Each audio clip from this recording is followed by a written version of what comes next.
Hi, my name is Dana Arnett, co-host of Wicked Marketing, along with my partner, Carlos Sapene. You can find more information about us and our business on LinkedIn, or if you have any questions, email us at info@wickedbionic.com. Subscribe to Wicked Marketing on Apple Podcasts and write an awesome review for us. We're also on iHeartRadio, Spotify, and Google Play. Thanks for listening. Hi, I'm Carlos. And I'm Dana. Welcome to our podcast today. I hope everybody's doing well. We wanted to talk about something that's super topical, super important, and the more we've gotten into it, we've learned how necessary it is, and that's Census 2020, and we're working on a campaign with the mayor's office here in Los Angeles, and we want to kind of talk a little bit about what we're doing and what our messaging is like and why it's so vitally important to get people to respond to the census, as we've learned.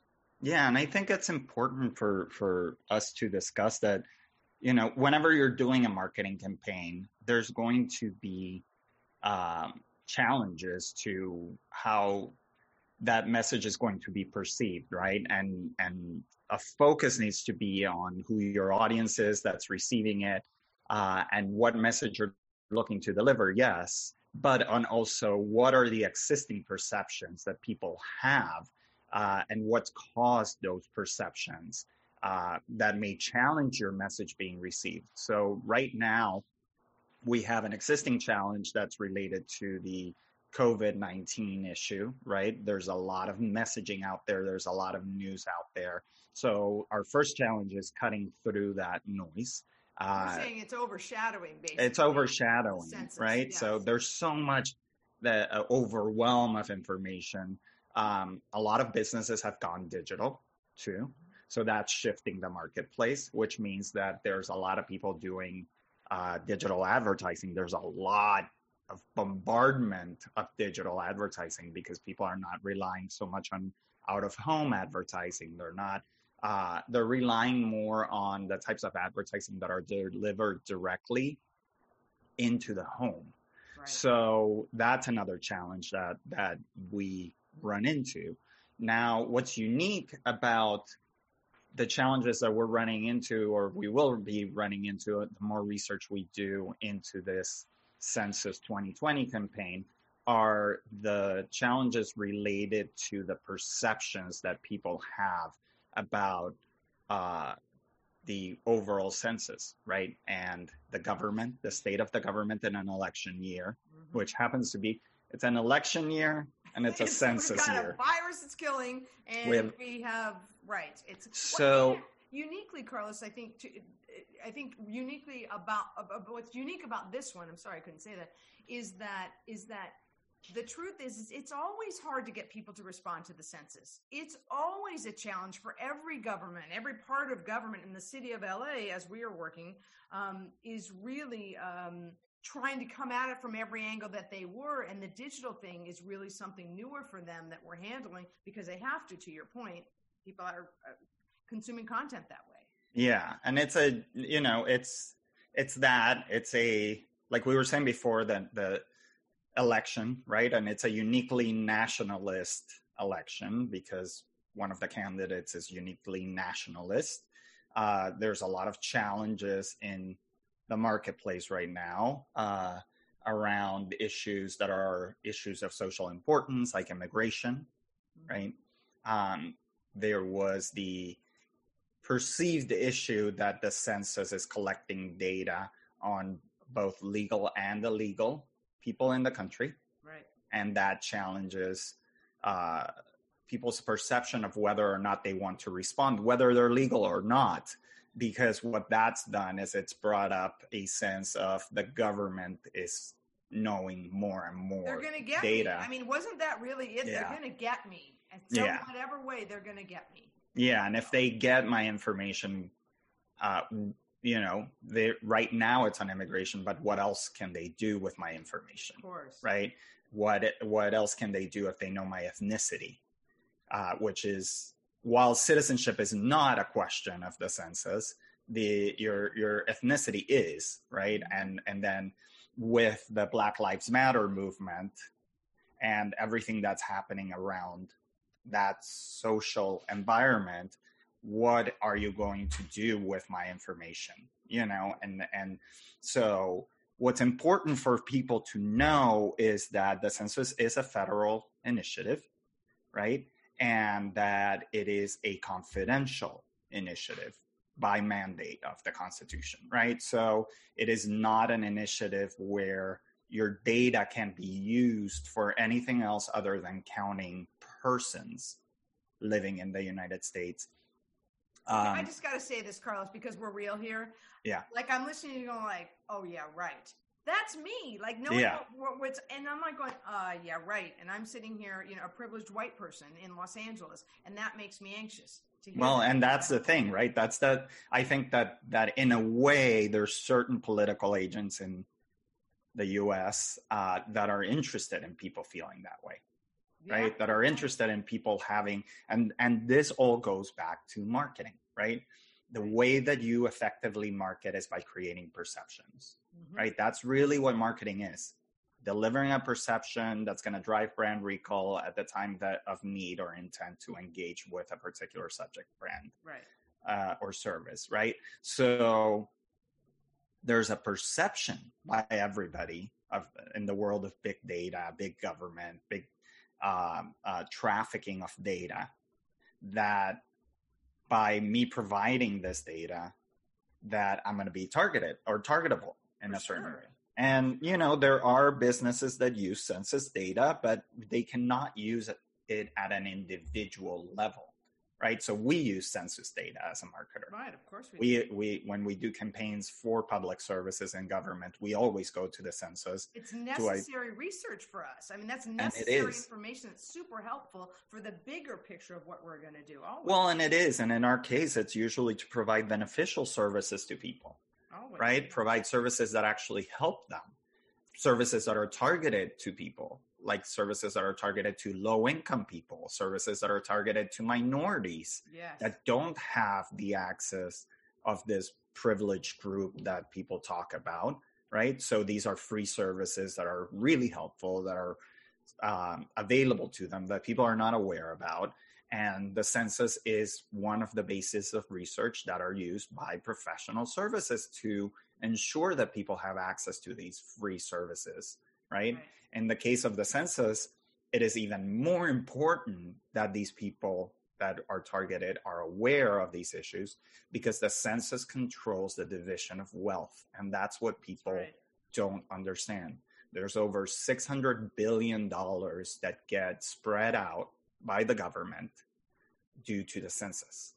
Right. And that money, information discovered in the census, correct? Yeah, based on the information discovered in the census. So that's one of the main reasons for the census, is to count where people are so that we know where to distribute the money that then helps your family get access to the free services and resources, free education, like public schools and resources like that really matter to families. And the census only happens once every 10 years. Oh, so, I mean, it's so, when you think about that, when you bring it to that point that we really discover the truth of that, is that it makes you go, I have to be, because 10 years, people die in 10 years, people get married. There's so much change. Babies happen.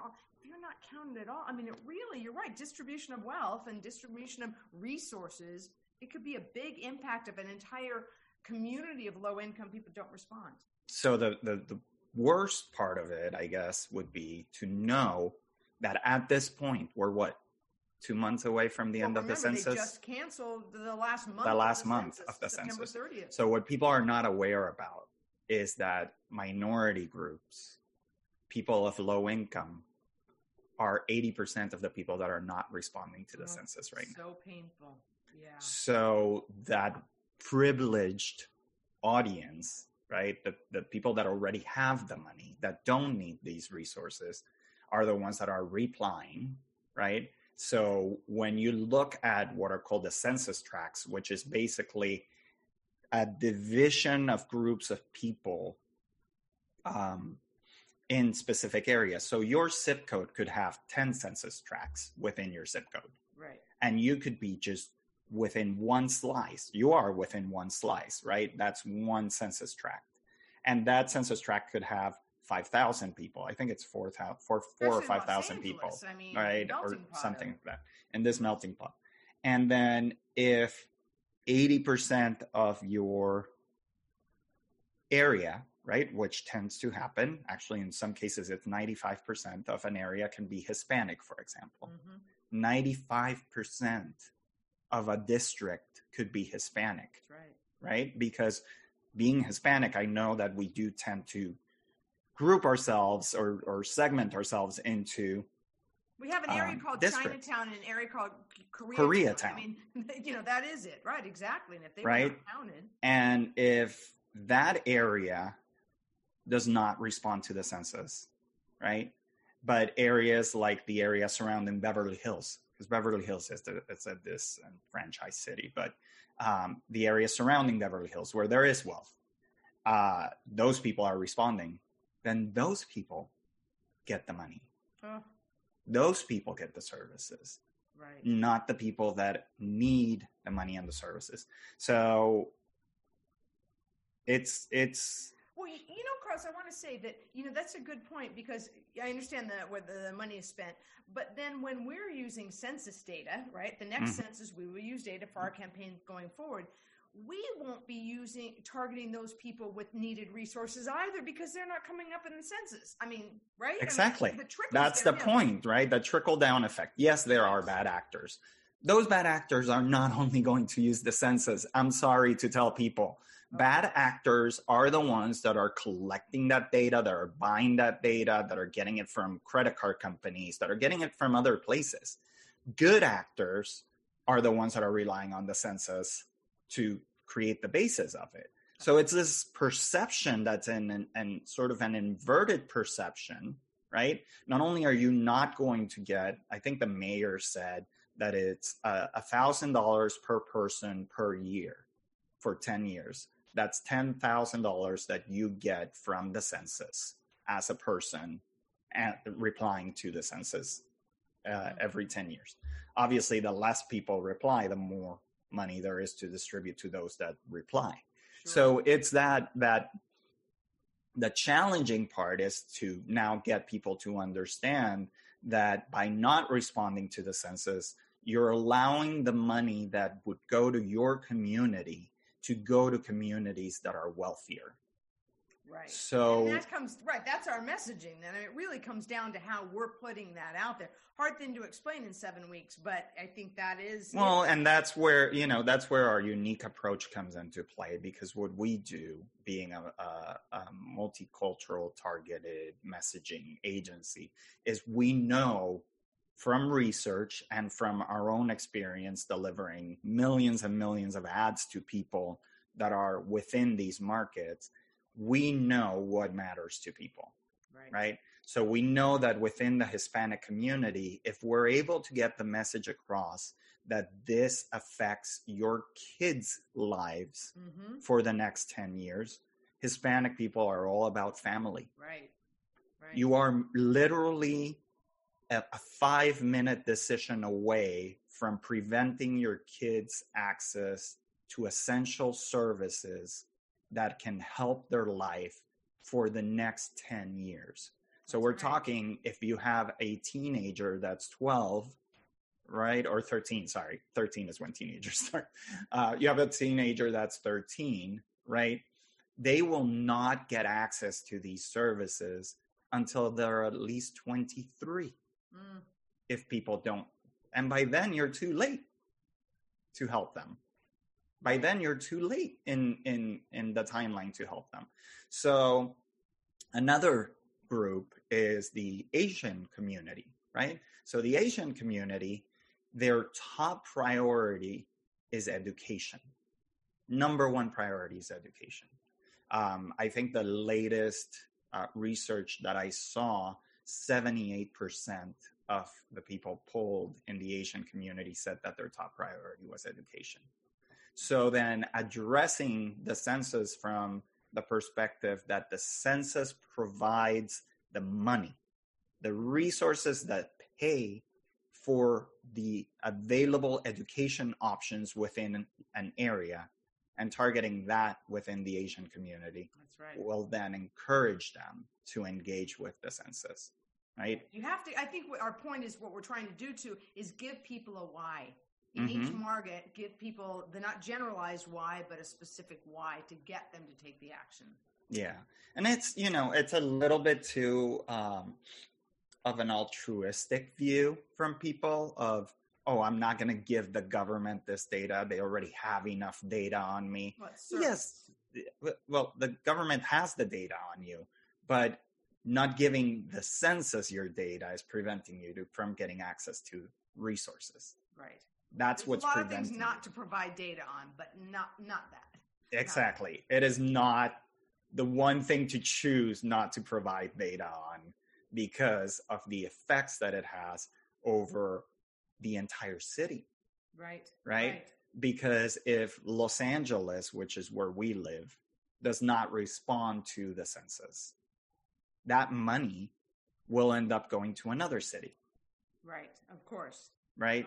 And that's why we're so passionate about getting this message across in a way that shifts that perception from, while I have all these challenges that I've put in my head about responding to the census, the bad actors that want access to that data will get it otherwise.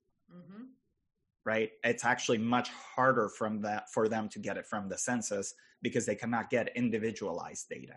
They can get grouped data for an entire district, right? Even for us to get the data to do the targeting for the census from the census, it is very hard. It's hard. I've spent hours, you know this, I was in a meeting yesterday for 2 weeks with the data platform that manages the data and the data platform that manages the data behind the reporting. And you're really good at that stuff. I know how hard it's been. They can't give me the data. Right. Because you can't go that deep. You're just not allowed by the census to go that deep. Because I want to know, how many African Americans have responded in a census tract. Because we need to know what to do, where to go. Well, because it's very different if I tell you that there's 5,000 people in census tract A and 5,000 people in census tract B, right? But from the 5,000 people in census tract A, 40% of them have answered and 20% of census tract B have answered. But I can't tell you who hasn't answered. If they're African American, if they're Asian, if they're Hispanic, so that then I can say, okay, we need to spend this much money in ads in Spanish. Right. But even at that level, you're not allowed to tell me.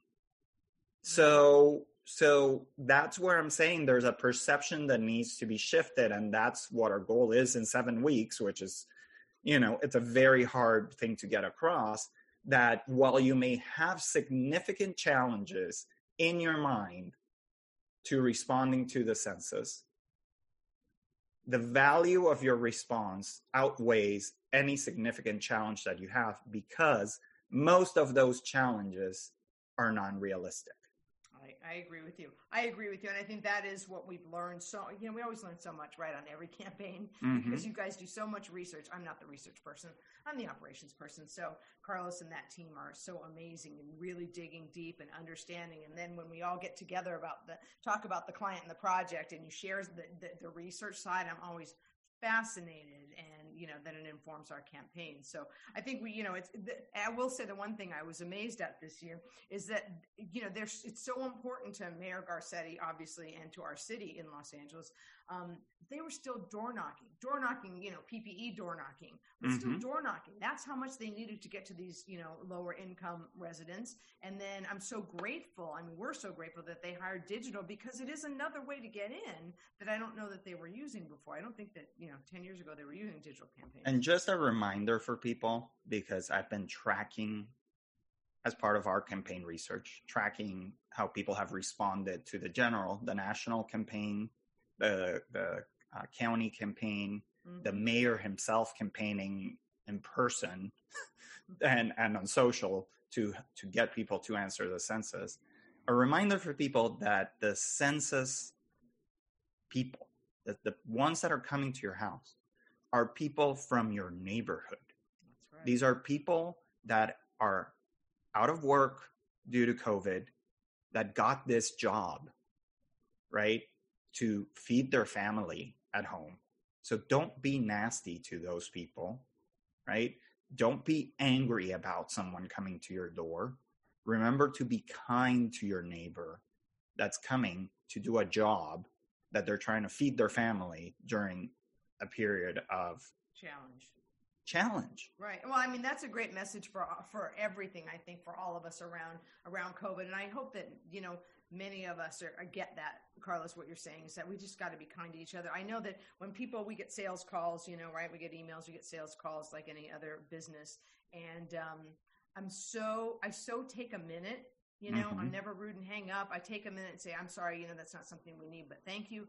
Because I know people are just out there trying to do whatever they can to provide for their family, like you're saying. And, it is about being a lot kinder. And it's 5 minutes. It takes 5 minutes. I read some comments of people that end up spending hours with their census taker because they find out that they live a block away and they talk about what's happening. They sit outside and Right. And they end up making a new friend in their community. Exactly. So I want to say, if anybody is enjoying what we're talking about or the things that we talk about week after week on our podcast, please feel free to email. And if you have any questions, email us at info@wickedbionic.com, and Carlos or one of the people in the office will get that email, and we'll make sure that we look at it or address it. Or if you'd like our services, please feel free to reach out. We'd love to help you.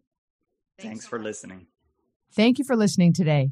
Don't forget to subscribe to and share Wicked Marketing on Apple Podcasts and write an awesome review for us. We are also on iHeartRadio, Spotify, and Google Play. See you next time.